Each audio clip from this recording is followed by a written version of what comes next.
بیمہ کا ہے۔ بیمہ کی جو شکل ہمارے اور آپ کے ہاں چل رہی ہے، نعوذ باللہ من ذالک، اگرچہ اس کے لیے کچھ مولویوں کو خرید کر کے اور کچھ مولویوں کو دھوکہ دے کر کے،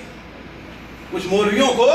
خرید کر کے اور کچھ مولویوں کو دھوکہ دے کر کے، اس لیے کہ صحیح صورتحال مولوی کے سامنے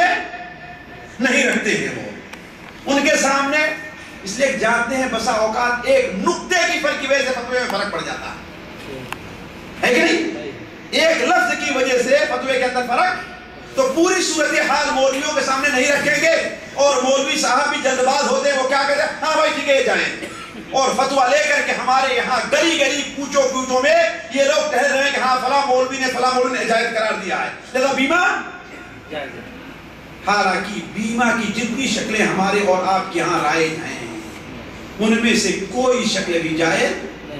اب یہ بیمہ ایک الگ موضوع ہے، تفصیل سے آپ کے سامنے رکھنے کے لیے اسے میں ابھی آپ کے سامنے نہیں رکھتا۔